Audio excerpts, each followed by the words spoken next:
Unang Korinto, Kapitulo 11. Busa, sundan ninyo ako, sama nga gisunod ko si Kristo. Gidahig ko kamo kay kanunay man kamong nahinumdum kanako. Og inyo mang gituman ang mga pagtulunan nga akong gitudlo kaninyo. Apan buot ko nga masayod kamo, nga si Kristo maoy ulo sa tanang tao, ang bana maoy ulo sa iyang asawa, ug ang Dios maoy ulo ni Kristo. Busa, ang usak ka lalaki nga magpandong kung magampo o magwali sa mensahe sa Dios, nagpakaulaw kang Kristo. Ug ang babae nga dili magpandong kung magampo o magpadayag sa mensahe sa Dios, nagpakaulaw sa iyang bana. Sama ra siya sa babae nga kiniskisan ang ulo. Kung ang babae dili magpandong, maayo pang putlon niya ang iyang buhok. Ug tungod kay makauulaw man sa usak ka babae nga kiskisan ang iyang ulo o putlon ang iyang buhok, kinahanglan magpandong siya. Dili kinahanglang magpandong ang lalaki kay siya larawan man sa dagway ug himaya sa Dios. Apan ang babae larawan sa himaya sa lalaki, kay ang lalaki wala man buhatag gikan sa babae, kundili ang babae maoy gibuhat gikan sa lalaki. Wala buhata ang lalaki alang sa babae, apan ang babae gibuhat alang sa lalaki. Busa, tungod sa mga anghel, kinahanglan magpandong ang babae aron pagpakita nga ubos siya sa pagbuot sa iyang bana. Apan sa atong pagkinabuhi diha sa Ginoo, ang babae nagkinahanglan sa lalaki, ug ang lalaki nagkinahanglan usab sa babae. Kay sama nga ang babae gibuhat gikan sa lalaki, ang lalaki gianak sa babae, ug ang tanang butang nagikan sa Dios. Timbang-timbangan ninyo kini. Maayo ba sa babae nga musimbang nga walay pandong? Bisan gani ang kinaiyahan, nagtudlo man kaninyo nga makauulaw alang sa lalaki nga taas ang iyang buhok, apan garbo kini sa babae. Gihatag kaniya ingon nga pandong ang iyang taas nga buhok. Kung adunay buot makiglalis mahitungod niini, ang ako rang ikaingon, mao nga kami ug ang kaiglesiyahan sa Dios, walay laing na batasan diha sa pagsimba, gawas niini. Niining musunod nga mga pahimangno, dili ko kamo daygon kay kadaot lamang ang nahimo sa inyong panagtigom, inay kaayuhan. Una sa tanan, gibalitaan ako nga nagkabahin-bahin kamo sa inyong panagtigom, ingon nga iglesia, ug nagtuo ako nga may pagkatinuod kini. Hinuon, maayo nga magkabahin-bahin kamo, aron makita kinsa gayod ang tinuod kaninyo. Inigtigom ninyo, ang inyong tuyo dili mao ang pagkaon sa panihapon sa Ginoo, kay magunahay man kamo sa pagpangaon. Busa, ang uban dili mga busog, samtang ang uban usab mga hubog. Wala ba kamoy kaugalingong mga balay, diin kamo makakaon ug makainom? O palabihon ba ninyo nga tamayon ang iglesia sa Dios ug pakaulawan ang mga kabos? Unsa may buot ninyo nga akong isulti mahitungod niini? Daygon ko ba kamo? Dili gayod. Kay nadawat ko gikan sa Ginoo ang pagtulunan nga akong gitudlo kaninyo, nga ang Ginoong Hesus sa gabi nga siya gibudhian, mikuha sa pan. Unya, nagpasalamat siya sa Dios ug gipikas-pikas niya ang pan ug miingon, mao kini ang akong lawas nga alang kaninyo. Buhata kini aron paghandom kanako. Human sa panihapon, gikuha niya ang kupa ug miingon, mao kini ang kupa sa bag-ong kasabutan sa akong dugo. Matag inom ninyo niini, buhata sa paghandom kanako. Kay sa matag kaon ninyo niining pan ug sa matag inom ninyo gikan niining kupa, gisangyaw ninyo ang iyang kamatayon hangtod sa pagbalik niya. Busa, ang mukaon sa pan sa Ginoo o muinom gikan sa iyang kupa sa paagi nga dili takos, nakasala batok sa lawas ug sa dugo sa Ginoo. Busa, kinahanglan nga ang matag usa magsusi sa iyang kaugalingon ug unya mukaon sa pan ug muinom gikan sa kupa. Kay kundili niya ilhon ang kahulugan sa lawas sa Ginoo, inigkaon niya sa pan ug inig-inom gikan sa kupa. Siya ang nagpahamtang og silot sa iyang kaugalingon. Maoy hinungdan nga daghan kaninyo ang nagmasakiton ug nagmaluyahon ug daghan ang nangamatay. Apan kung susihon una nato ang atong kaugalingon, dili kita silutan sa Dios. Apan kung silutan kita sa Ginoo, kini maoy pagpantun lamang kanato, aron dili kita mahiapil inigsilot niya sa kalibutan. Busa, mga igsoon, inigtigom ninyo aron pagkaon sa panihapon sa Ginoo, paghinulatay kamo. Ug kung may usa ka ninyo nga gigutom, kinahanglang mukaon siya didto sa iyang balay, aron dili kamo kastiguhon sa Dios sa inyong panagtigom. Ug mahitungod sa ubang mga problema ninyo, husayon ko ra kini, inig-anha nako.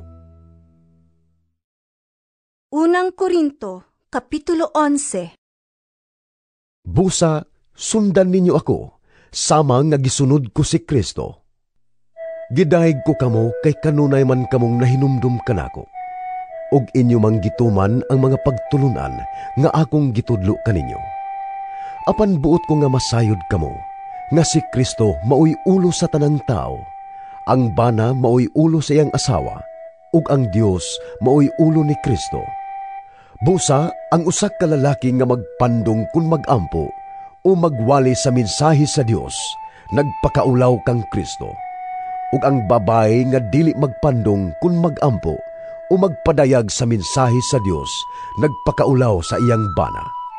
Sama ra siya sa babae nga kiniskisan ang ulo. Kung ang babae dili magpandong, maayo pang putlon niya ang iyang buhok.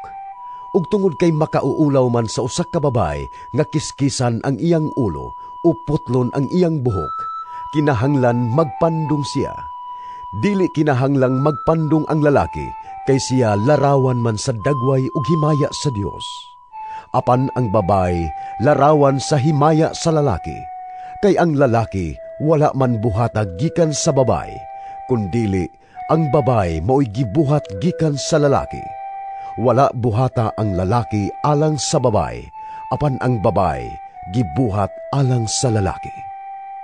Busa, tungod sa mga anghel, kinahanglan magpandong ang babae aron pagpakita nga ubos siya sa pagbuot sa iyang bana.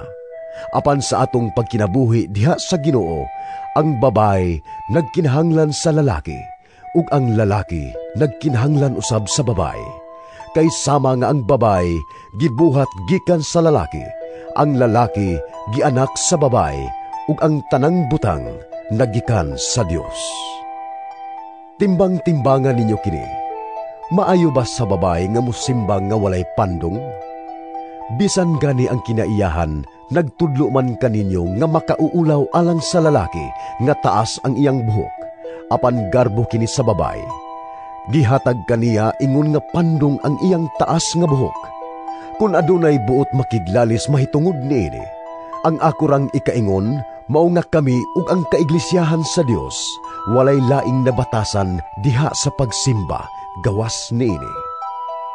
Niining musunod nga mga pahimangno, dili ko kamo daygon kay kadaot lamang ang nahimo sa inyong panagtigom, inay kaayuhan.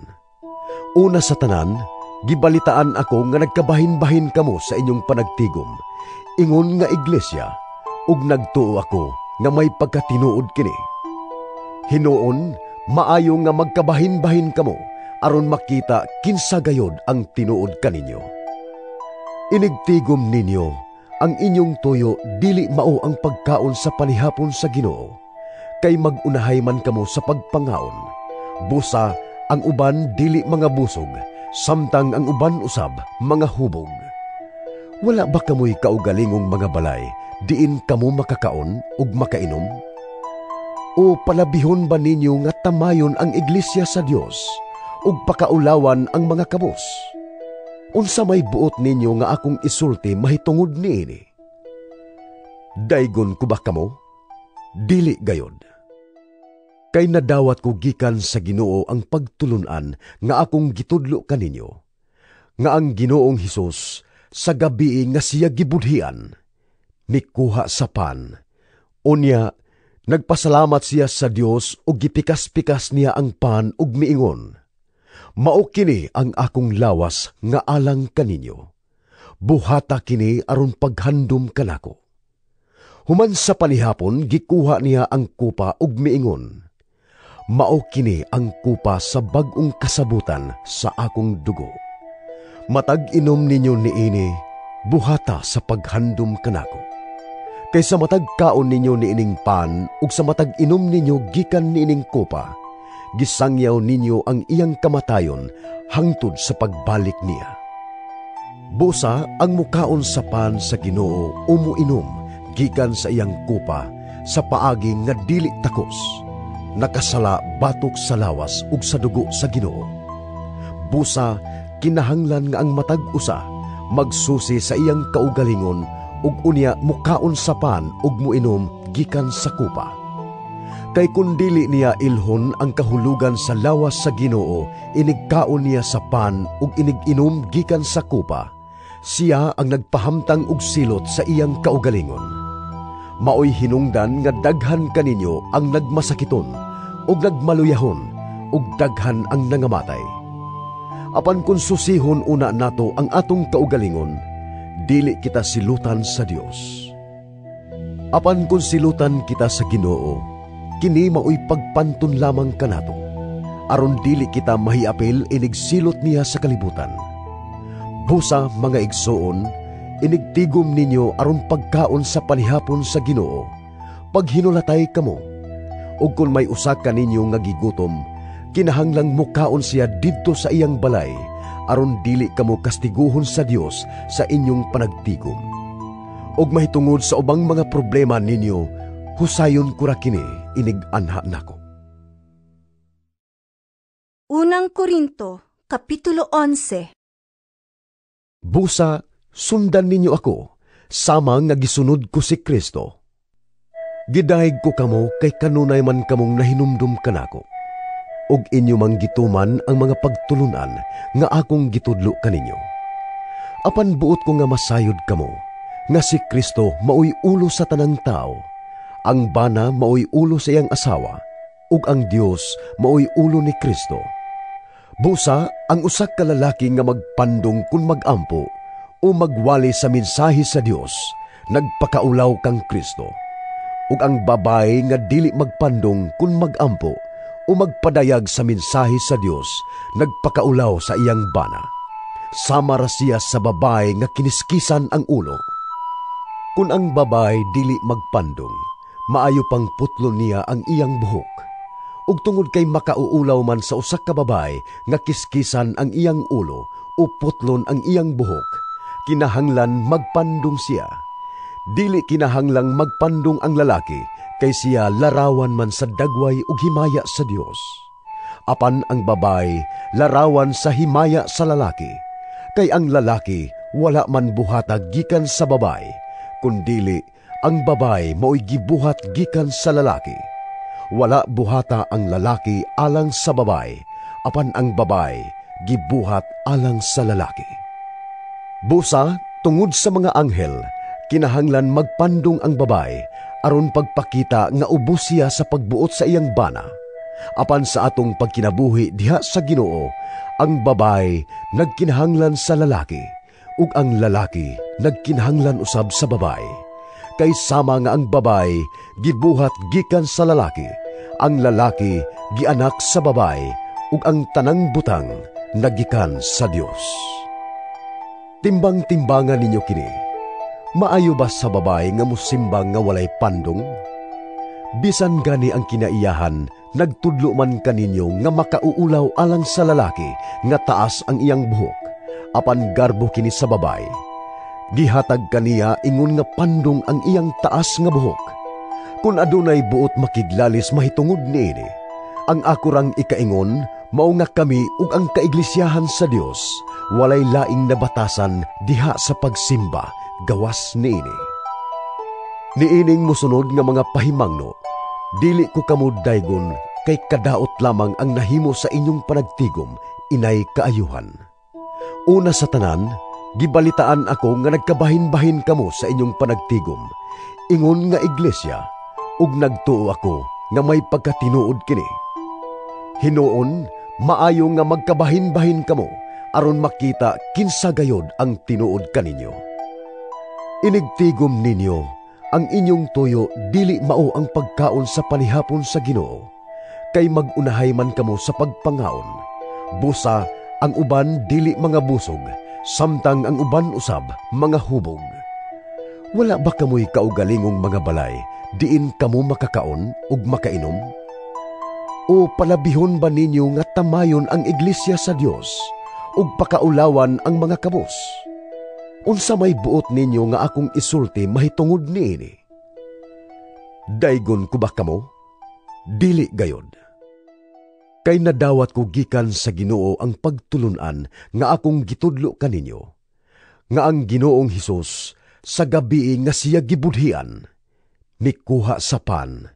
Unya, nagpasalamat siya sa Dios ug gipikas-pikas niya ang pan ug miingon, "Mao kini ang akong lawas nga alang kaninyo. Buhata kini aron paghandom kanako."